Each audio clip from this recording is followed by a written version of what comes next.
So there is a zone, there is a location on earth that is a kingdom of heaven. It actually has chakras. And the Aboriginal people there that held those chakras in a healthy stage created a language of love. No other country in the world has a language of love as their national language. Males and females are 100% attracted to each other, have no difficulty communicating with each other and building families.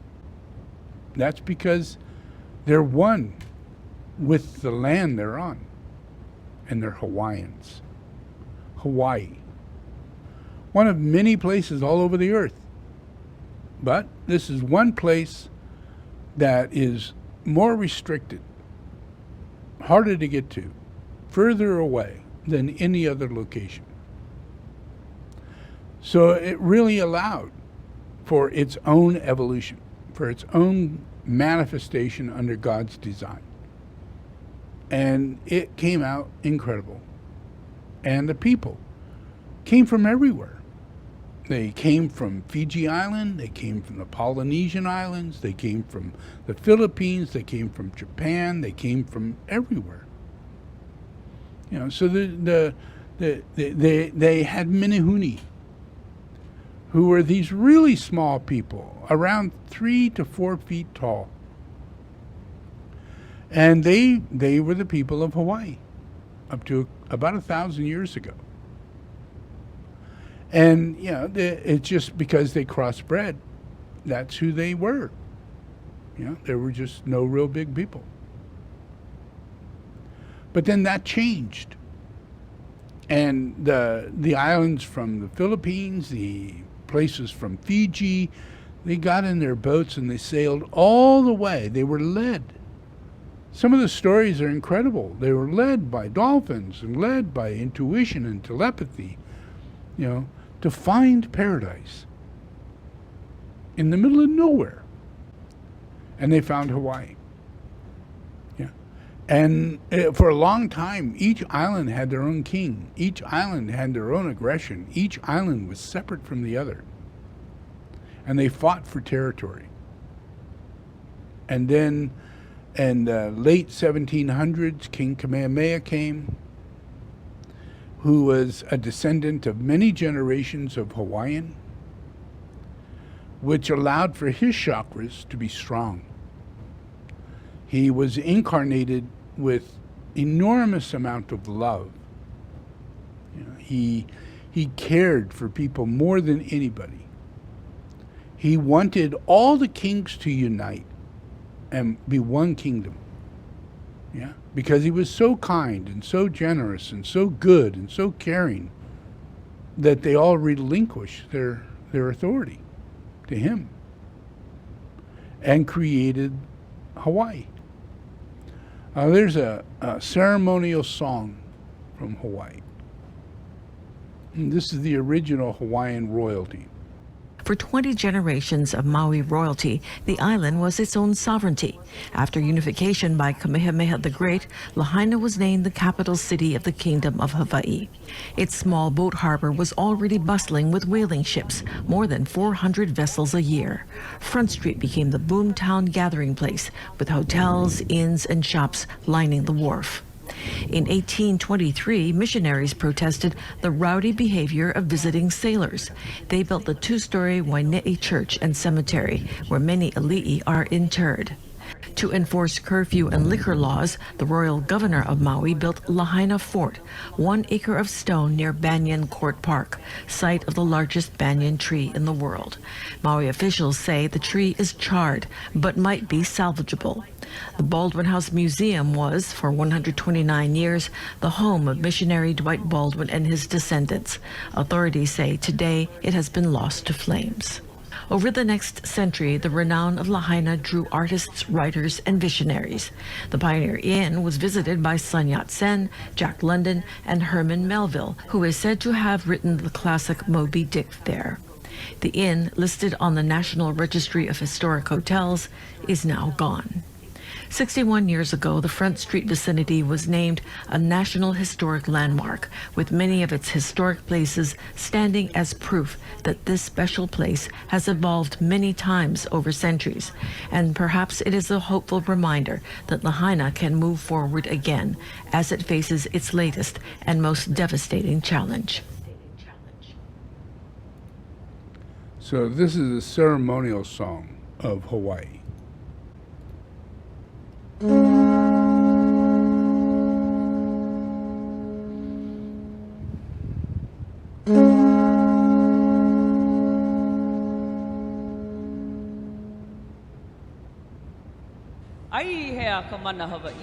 Where is the Hawaiian mother? Ke kua hiwi, ke kua lono, ke kula, ke kahakai. Ku i ka mana. I ka wau maukele, ka wau akua, ka wau kanaka. Ku i ka mana. Ka wai ola, ka wai puna, ka wai holo, ka wai lele. Ku i ka mana. I nā kai e walu, ke kai luna, ke kai lalo. Ku i ka mana. I ka makani olu olu, ka makani i kaika. Ku i ka mana. I ka ua liili, ka ua loa, ka ua awa, ka ua hanai. Ku i ka mana. I ka aina ho'olina, ka aina hanau, ka aina kupono. Ku i ka mana. I Hawaii nui a ke ave. Ku i ka mana. I Maui nui a kama. Ku i ka mana. I ka holave a kanaloa. Ku i ka mana. I lana i a ka ulula au. Ku i ka mana. I moloka inui a hina. Ku i ka mana. I o ahua lua. Ku i ka mana. I ka wa i o mano. Ku i ka mana. I ni hawa ka helelani. Ku i ka mana. I nā moku manu a nā kūpuna. Ku i ka mana. I ka mana o. E kai. Ka i kaika. E kai. Ka ala. E kai. Ka mana li'i. Ka mana loa. Ka mana lani. Ka mana kanaka. Ku i ka mana Hawaii nei. The mana of all of Hawaii rises up. So if you understand, mana is prana. Mana is soul. Mana is life. Mana is everything. Mana is God's consciousness and mind. Yeah. So everything in this ceremony speaks of mana raises you up. Mana raises you up. Yeah. Look at this song. It's a ceremonial song. Same as all my pujas.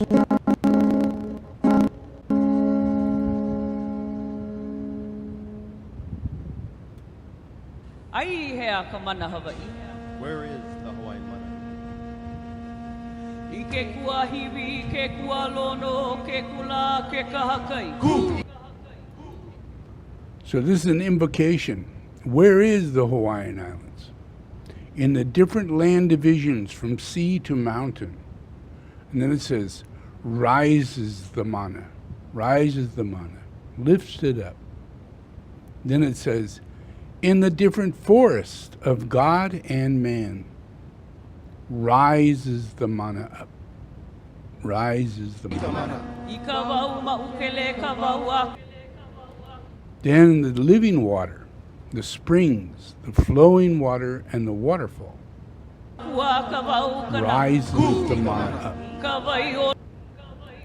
In the 8 seas, the sea above and the sea La below, ka wai puna, ka wai rises holo, the ka wai mana up. lele. Ku i ka mana. I nā In the gentle wind and the strong wind, kai e walu, ke kai rises luna, ke the kai mana lalo. Ku i ka mana.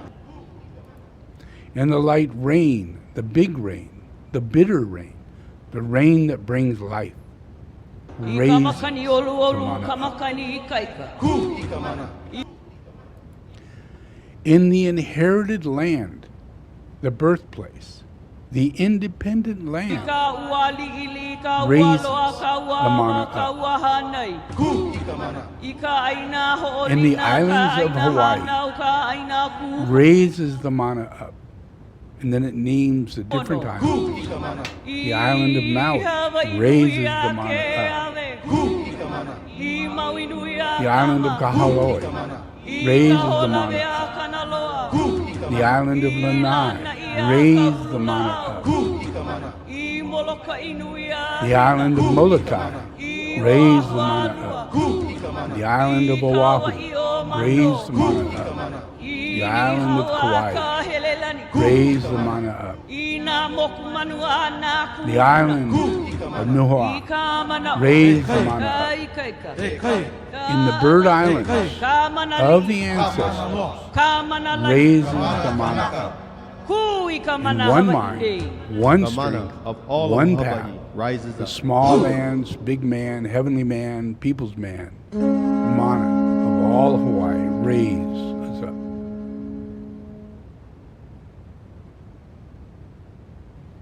So imagine, we are a temple. Hawaii is a temple, raised up in the center of the sea, where all the good people of the earth have been led to. They go here to get married.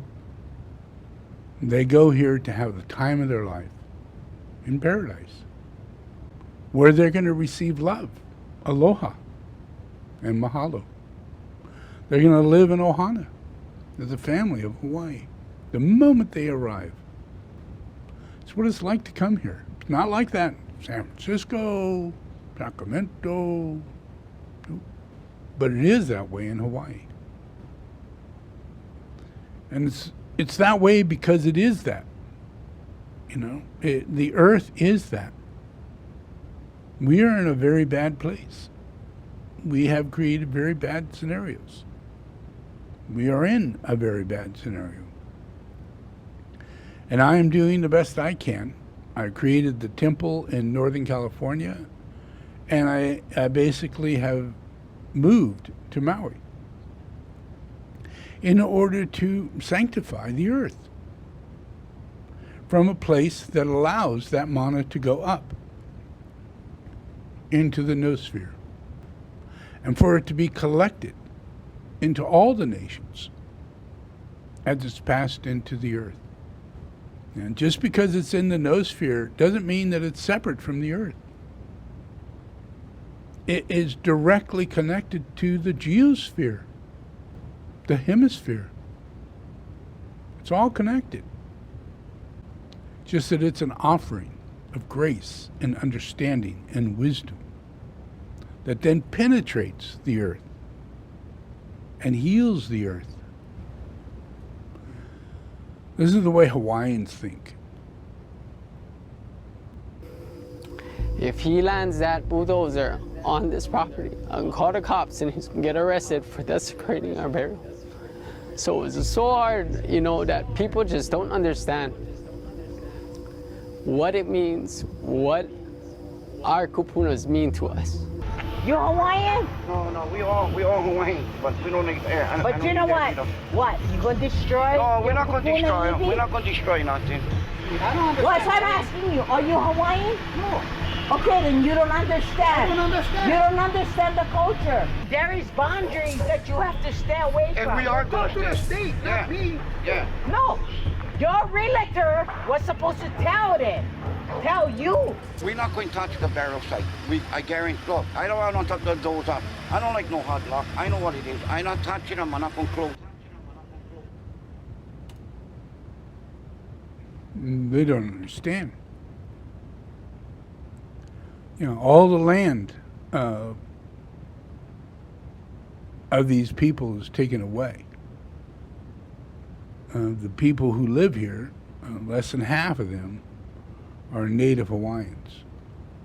I know a lot of Native Hawaiians who moved from here because it's just too costly, and they have no land. They have no land. And that's going to change. I'm going to change that. Yeah. And the Native Hawaiians are going to get back their land. Yeah. And the same's going to happen in America with Native Americans. But this is important for everybody to understand what my intention is, why it is I'm doing this sort of thing, because I need to heal the earth. You know, you don't heal the earth by doing a half-assed job and not understanding anything. and being materialistic and think that you could just take a bulldozer and change the look, and that there's no spirit involved. There is, and this is a sacred land, and these are sacred people, and you could see that young man was so overwhelmed. He's not of anger, he's not of hostility, he's of compassion for the land, for the people on this land. You know, we're sacred people. We want to be buried on sacred land. We want to live a sacred life. We want to be provided by God because we know that is what goes on. And we don't want to be in this other boat where everything's materialistic and you don't give a shit about the land or God.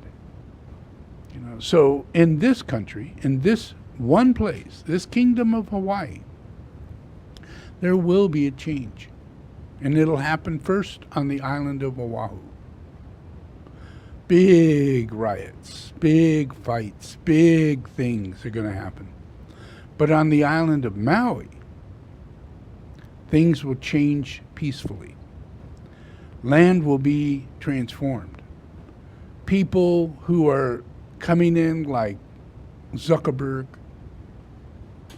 is coming in buying thousands of acres on Maui. Completely. And these are all pieces of land owned by people who are many, many generations on this land. But because he's rich and a developer, they just say, well, you don't really have a written title.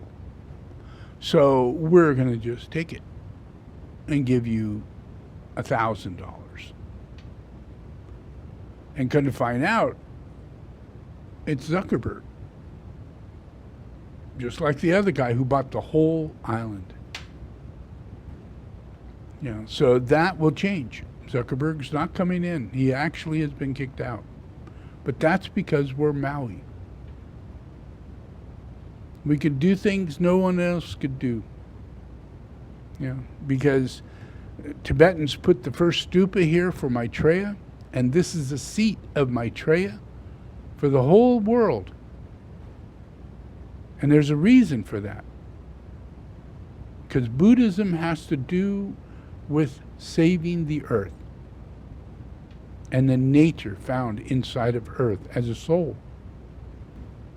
And that we need to unite with that understanding that there are many events that have taken place up to now that have helped me in creating this sacred event here. Many masters of wisdom came here to die, live out their final days, so that they can imbue their karma, their good merit, into this land, because they knew it was so sacred. Not India, not the Himalayas, no, Maui. So that's only going to grow. There's going to be a monastery built here that's just like the one behind me. I'm going to help push, monolithic domes to be every house that's built here. I'm going to push that people build with pyramids and that they emphasize that they are sacred beings, and that's why they came to Maui. Not because it's paradise and they can afford paradise. Not that at all. They're here because they want to be sustainable. They want to live a modest life. We should have a very limited number of hotels here. A very limited number of houses that could be bought or sold. And an enormous amount of land that is put aside for Hawaiians, with no process of them being kicked out. Because in the Hawaiian family, we pass on our homes. We don't sell them. That's how it works. We keep reincarnating. If you don't live that life, this is all about money and buying land and buying houses and real estate. And it's not that. We deserve, we are sacred. We are on a sacred land. We need to behave. So I will do what I have to do in order to illustrate the direction in which we need to take. But it'll be mainly for this Hawaiian island. But it will manifest throughout the entire earth. It will affect everybody. Everything. Nothing separate. But if we can pull this off in one spot, be compassionate, be loving, be kind, be Christians, be the first group of Christians on earth to truly manifest all the glory of God into nature.